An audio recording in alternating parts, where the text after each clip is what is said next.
थे। जय श्री कृष्ण, हर हर महादेव। 8 अगस्त 2022 दिन सोमवार को सावन मास की शुक्ल पक्ष की एकादशी है। ये एकादशी पुत्रदा एकादशी या पवित्रा एकादशी कहलाती है। सावन मास शिव जी का मास है और सोमवार का दिन, कितना अद्भुत संयोग है। और एकादशी श्री हरि विष्णु का दिन। इस दिन पूजन करने से श्री हरि विष्णु के और शिव जी के दोनों के आशीर्वाद की प्राप्ति होती है, यानी हमें हरि और हर दोनों की कृपा मिल जाती है।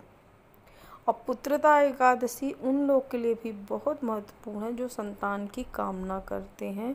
जिन्हें संतान नहीं हो रही उन्हें तो ये एकादशी अवश्य ही करनी चाहिए। और इस दिन से प्रारंभ करके 40 दिन तक लगातार संतान गोपाल मंत्र का जाप जरूर करना चाहिए। अब ये एकादशी पुत्र को प्रदान करने वाली है। वैसे भी एकादशी को व्रतराज कहा गया है। ये हमें हरि की कृपा दिलाती है, धन संपन्नता दिलाती है, संतान की वृद्धि करती है, पितरों को भी तृप्त करती है। वाजपेयी यज्ञ करने का फल मिलता है एक एकादशी व्रत करने का। इतनी महिमा है इस व्रत की, तो हर व्यक्ति को ये व्रत अवश्य करना चाहिए। अब एकादशी के नियम क्या हैं? एकादशी के व्रत का प्रारंभ दशमी से ही समझ लीजिए हो जाता है। दशमी के दिन सूर्यास्त के बाद भोजन ना करें। यदि कमजोरी हो रही है, भूख लग रही है तो दूध या जूस ले सकते हैं। ब्रह्मचर्य पूर्वक आप शयन कीजिए, प्रातःकाल जल्दी उठिए, घर की साफ़ सफाई करके स्नान आदि करके एकदम शुद्ध हो जाइए। अपने पूजन कक्ष में श्री हरि विष्णु की फ़ोटो या विग्रह या प्रतिमा है उसको स्थापित करिए। उनका जल से या फिर पंचामृत से अभिषेक कीजिए। जिसको स्नान कराना कहते हैं वो कराइए। फिर शुद्ध जल से अभिषेक कराइए। हमेशा पंचामृत के बाद शुद्ध जल से प्रभु का अभिषेक अवश्य करना चाहिए। उसके बाद भगवान को पोंछकर उन्हें इत्र लगाइए, सुंदर वस्त्र पहनाइए। पीले रंग का वस्त्र हो तो अति उत्तम। भगवान को चंदन लगाइए, उनके माथे पर, उनके ठोड़ी पर। भगवान को पीले पुष्पों की माला पहनाइए। नैवेद्य में केला और दूध से निर्मित मिठाइयाँ, मखाने की खीर आदि बनाइए। चावल की खीर नहीं बनाते क्योंकि चावल का एकादशी के दिन त्याग करना होता है, चावल नहीं खाया जाता। फिर भगवान के सामने शुद्ध घी का दीपक जलाकर भगवान के मंत्रों का जाप कीजिए। ओम नमो भगवते वासुदेवाय, ओम क्लीं कृष्णाय नमः। या आप विष्णु गायत्री मंत्र का जाप कर सकते हैं।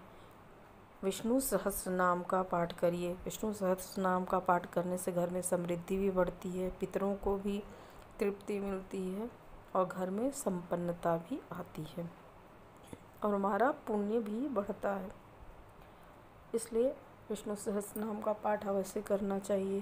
साथ ही साथ माता लक्ष्मी का पूजन भी अवश्य कीजिए, क्योंकि महालक्ष्मी श्री हरि विष्णु की अधिष्ठात्री देवी हैं, उनकी शक्ति हैं, इसलिए उनका पूजन अवश्य कीजिए।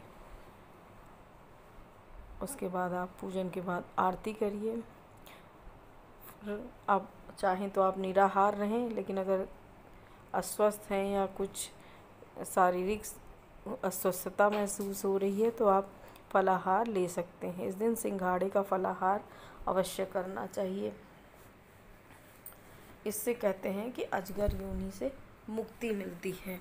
फिर सायंकाल आप भगवान का फिर से पूजन कीजिए। एक बड़ा सा दिया जलाइए और उसमें इतना घी या तिल का तेल भरिए कि रात भर जल सके।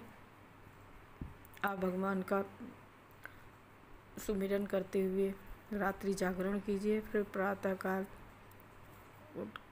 जो है स्नान आदि कर भगवान का पूजन कीजिए।